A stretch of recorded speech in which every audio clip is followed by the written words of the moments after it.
What is up, everyone? It's Deltlead, and today we are going to be talking about designing rocket engines in Juno New Origins. Now, rocket engines are a key part in a rocket. In fact, some would say they are the most important part of any rocket is the engine itself.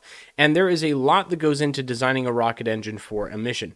Now, unlike Kerbal Space Program, in Juno New Origins, you have not only your stock rockets, so in this menu over here, I can click and drag a bunch of pre-made rocket engines directly on to my design. But what's the fun in that when you want very specialized rockets that can do very specialized things? So what we can do is go to the part properties and we can select a rocket engine, and it gives us a lot of different things that we can now tinker with and change about these rocket engines. So in this video, I'm going to be covering how to design rocket engines for different environments, going from vacuum to sea level engines, and what each of the different properties of a rocket engine mean and what they actually do. So for starters, what is the point of rocket engines? Well, the goal of any rocket engine is to convert the fuel mass, which is contained in these fuel tanks, into usable thrust to accelerate the rocket into space and to whatever destination you have for it.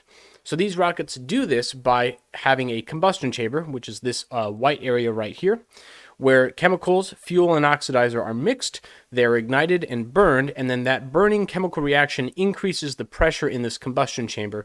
That increase in pressure is then accelerated out the nozzle through the nozzle throat, and then out the bell into the atmosphere, and then because of the conservation of momentum, we have a mass with a velocity going this way. That means that the mass and velocity of our rocket is going to change as well.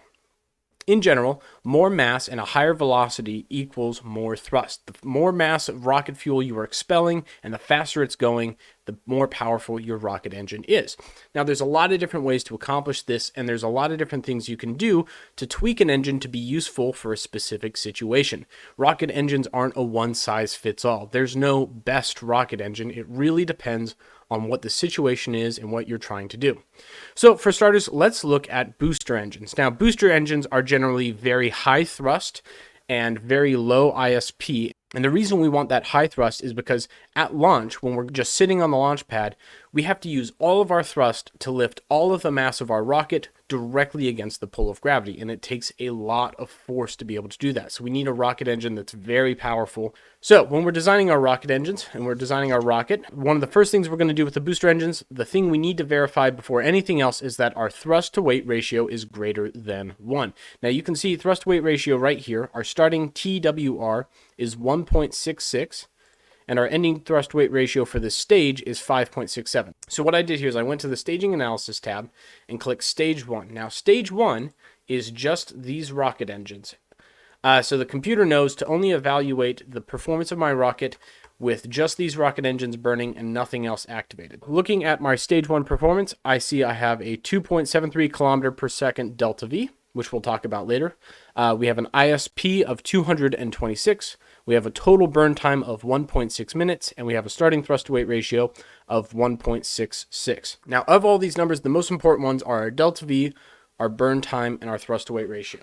So we have a thrust to weight ratio greater than 1, which means it will be able to lift off. And nominally for our booster engines, we want a thrust to weight ratio between 1.5 and 1.8. That's really the ideal range. So this 1.66 is a very ideal thrust to weight ratio to start off with.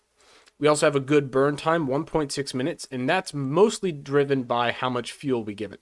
If I were to shorten this fuel tank, let's say I grab it, shorten it here a little bit, you'll see our burn time is now 74 seconds because there's less fuel, so it won't be able to burn for as long. But if we extend it back out, we're back to our original burn time. Now, delta V is something that's also very important, but really becomes a bigger factor in our later stages.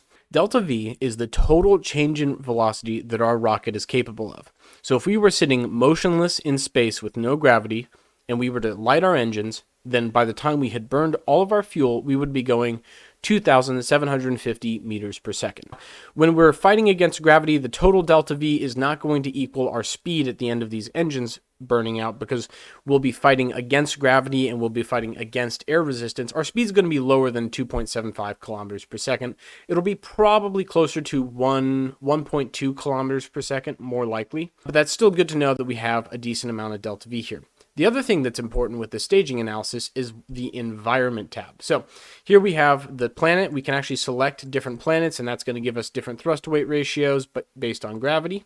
There's also the altitude slider here. Now, this altitude slider lets us analyze how our rocket is going to perform at sea level all the way up to a vacuum. Now, at sea level, you'll notice our delta V is lower, our ISP is lower, our burn time is the same, but our thrust to weight ratio is also lower. So all these numbers are lower, and that's because we are fighting the atmosphere.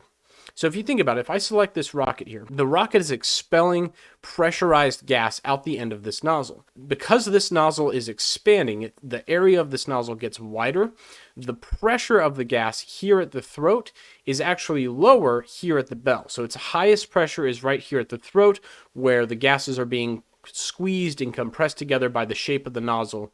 And then the pressure drops off as the throat gets wider and wider and wider. Now we can control this with our nozzle throat size. I can bring this slider down, which makes this throat narrower. And by making the throat narrower, the ratio of the area here at the throat and here at the bell is higher. So it's a very high pressure here and then a very, very low pressure here. So how do we adjust an engine's properties to make it more efficient at different altitudes? Well, the major way we're going to change that is by adjusting our chamber pressure, our nozzle throat size, and for different nozzle types, the nozzle length. With the Bravo style nozzle, we can change the nozzle throat size anywhere from 100% to 50%, with the default starting at 85%. Now, if you look at my ISP, which is basically my efficiency of my rocket. If I were to increase my nozzle throat size, you'll see my ISP go up, with the highest being at 100% at sea level. That tells me that my most efficient rocket configuration is with the largest nozzle at sea level. This is called a sea level optimized rocket engine. Now, the problem is that as soon as we get off the pad, we're no longer going to be at sea level. In fact, our altitude is going to climb continuously until we get up into space. So having a nozzle that is only optimized for sea level really isn't the best thing. Instead, if we take it back to the default, you'll see that the nozzle isn't optimized for sea level. It's actually optimized for about 4 or 5 kilometers above sea level. These booster engines are mostly going to be working in the lower atmosphere for the longer period of time, so having the rocket be optimized for lower atmosphere but still above sea level is going to give you a better overall efficiency than just having it optimized at sea level. You could think of it as the rocket being suboptimal for part of the time, but being close to optimal for the most of the time. Whereas if it were here at the very highest end of our nozzle throat size, it would be optimal for the very beginning, but then as soon as we're off the pad, we're only losing efficiency as we climb higher and higher into the atmosphere. Now, one of the key ways to visualize our rocket efficiency is called shock diamonds. Now, if I bring my nozzle throat size back to 85%, you'll see that the exhaust here has this very weird zigzag shape. Now, these little hot spots are called shock diamonds, and in real rockets with higher resolution footage, you can actually see a diamond shape form in the exhaust. What is happening here is that the pressure of the exhaust gases as they leave the nozzle here at the very edge is lower than the atmospheric pressure. So as the gases travel out of the nozzle, atmospheric pressure pushes them inwards, converging and creating this shock diamond. Then once they hit this high pressure area, they rebound back outwards and expand before losing their pressure again, and atmospheric pressure pushes them back inside. If you were to get the pressure of our exhaust leaving the nozzle to be exactly equal to atmospheric pressure, then instead of diamonds, you would see a perfectly straight stream of rocket exhaust. Now, this is an ideal rocket exhaust right here. If you ever see this, that means that the rocket is exactly tuned for that atmospheric pressure. This is good. This is the ideal shape you want your rocket exhaust to be. Beyond that, if we continue climbing in atmosphere, you'll see that the exhaust starts to spread out. And this is, again, a sign that we are losing efficiency. Because the rocket exhaust is spreading out, we now have velocity that's going side to side, And while all those sideways vectors of velocity are going to cancel out and our relative velocity will still be straight upwards, we're losing some efficiency because they're not all going down. Some of them are going side to side. That little angle that we see in the cone is dropping our efficiency. This happens because the pressure inside the bell here is higher than atmospheric pressure. So instead of atmosphere pushing the exhaust inwards and creating that shock diamond, the pressure is pushing itself outwards against atmosphere, and it creates this larger cone of exhaust. Now all we have to do is take this slider back, and you can see that as we bring the slider down, it makes the cone narrower and narrower. So these rocket engines are going to be more efficient in the upper atmosphere. Now, you might ask, well, why don't we make these rocket engines more efficient and just leave it at that? Well, the problem now we're running into, if you look at our thrust-to-weight ratio, is that it's less than 1. So designing rocket engines is all a balancing act of getting all these different properties right so that the rocket will lift off the launch pad and have the maximum efficiency for the design that we can get out of it. So what's the optimal nozzle thrust-to-weight ratio?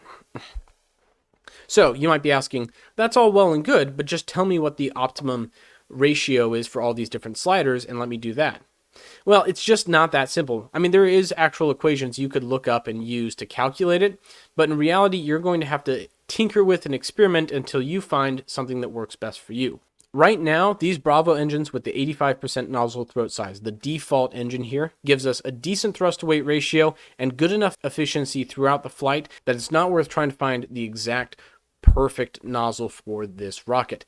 It's good enough, and that's a key part of engineering, is something being good enough. Now, before we move on from these rocket engines, there's a couple other things I want to talk about in regards to designing rocket engines. There are engine types, there are power cycles, and there are fuel types. Now, I will be getting into all the different power cycles in a later video. There are a lot of different power cycles available in the game, and it would be too complicated to talk about all in one video. So suffice to say that those are the different power cycles. Each of them has different pros and cons. There's also different fuel types. There's Kerolox, which is a kerosene and liquid oxygen rocket fuel. Hydrolox, which is a liquid hydrogen and liquid oxygen rocket fuel. And Methalox, which is a liquid methane and liquid oxygen rocket fuel. Kerolox is the heaviest and the densest, which means you have more mass per volume, but it's not quite as efficient. Hydrolox is the lightest by far, so you have the least mass per volume, but you have a much higher ISP, a much higher efficiency, but you have to have much larger fuel tanks to have the same amount of fuel. And Methalox is a good in-between. You have higher ISP, a higher efficiency than kerosene and liquid oxygen, but it's still dense enough that you can get a decent amount of fuel in a smaller tank. Right now, we're going to just continue to use Kerolox because it gives us good performance for what we need. It's not perfect, but it gets the job done. The other important characteristic we need to talk about is our gimbal range. Now, gimbal range is how much that the engine can tilt from side to side in order to steer the rocket. You can set the maximum gimbal for a rocket, and certain power cycles have certain limits. Generally speaking, these larger rocket engines are going to have less gimbal authority, and smaller rocket engines will have a lot of gimbal authority. Gas generator 1 power cycle engines have a gimbal range of 10 degrees, which is definitely enough for most of your applications, but for some landers you might want higher gimbal ranges, which requires a different power cycle. We can also bring this gimbal range down to limit the amount of range we want to give it in case we want less drastic control actions, or we can completely disable it altogether, which you'll see changes the actual shape of the rocket part. You'll see that there are these pistons here on the side that are used to move the rocket around. If we get rid of gimbal, they go away and it's just the combustion cycle. You'll also see that the price of the engine goes down dramatically if we get rid of gimbaling, and the mass of the engine goes down a lot because we're getting rid of all that extra complicated hardware. So if you want cheaper, simpler, lighter rockets, you can disable gimbal, but if you want that extra control authority, having gimbal on there is a good idea. Next thing I wanted to talk about in this video is vacuum engines. So with those other engine nozzles here, we had to balance the nozzle throat size with atmospheric pressure to figure out a good happy balance between thrust to weight ratio and efficiency in the atmosphere. But with vacuum engines, it's actually a lot more simple. Vacuum engines operate in only one atmospheric density, which is 0. They operate in a vacuum, and because of that, it's a lot easier to design a very efficient vacuum engine. The question then becomes how much thrust to weight ratio you really need to get the job done. So for this rocket engine that I used in the last video, I left the nozzle throat size at 85, but I took the nozzle length all the way up to 200%. So you'll see that the rocket is smaller. I set the size to 45%, gave it a very large nozzle. But this isn't the most efficient vacuum engine we could do. In fact, the most efficient vacuum engine is to take this slider all the way down to the left and to take this slider all the way down to the right. Now what this does is it makes the rocket nozzle very, very narrow right here and as wide as possible right here. This means that the pressure at the end of this nozzle is as low as it can get, when you're at a vacuum, you want to have your exhaust pressure be as low as possible. The easiest way to think about it is that rocket nozzles convert pressure into velocity. So by having a very, very high exhaust velocity, we can get a lot more efficiency out of it, but they're not going to be as efficient in atmosphere. But again, vacuum engines don't work in atmosphere, so we don't have to worry about that efficiency ratio. We can just have the most efficient possible. Now, the only problem we run into is that if we're not in orbit yet, we only have a limited amount of time to accelerate before we start falling back into the atmosphere.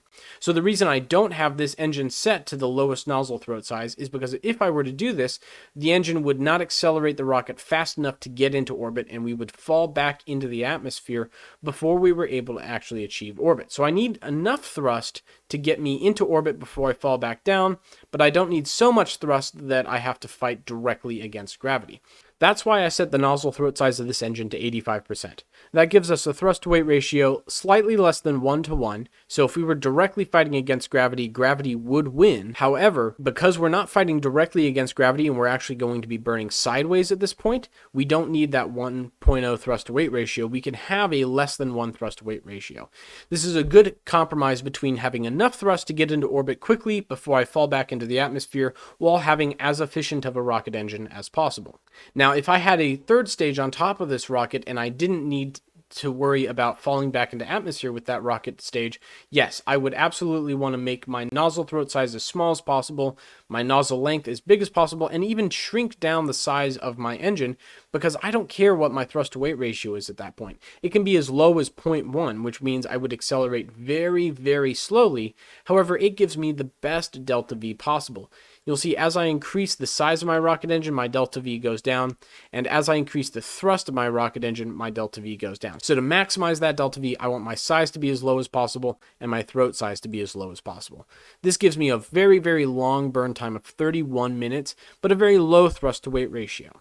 Now remember, these are all general guidelines of what works better in atmosphere versus what works better in space. Now again, every rocket is going to be different, and you are going to have to tinker with these things to get the right performance for your design. Just because this works for my rocket doesn't mean it's going to work for yours. In general though, here are the rules you should follow when designing rocket engines. For booster engines, you need a thrust to weight ratio between 1.5 and 1.8, and you need more than 2,000 meters per second of delta V. For vacuum engines, you want to have the biggest nozzle you can support with the size of your rocket, and you want a thrust to weight ratio that is high enough that you can get into orbit before you fall back down to Earth, but not any higher than that, so you can maximize your delta V for the upper stage. With just these couple of simple rules to follow, you can generally make a rocket engine that'll be suitable for any environment. I hope you guys found this video useful. If you did, please leave a like below and comment with what you think I should work on in the next video of my Juno New Origins tutorial series. If you want to support the channel, please consider subscribing and become a member of the channel. Your membership and support is what allows me to make more videos, and I really appreciate all the awesome feedback I get. Thank you guys so much for watching, and I will see you in the next video. Bye-bye.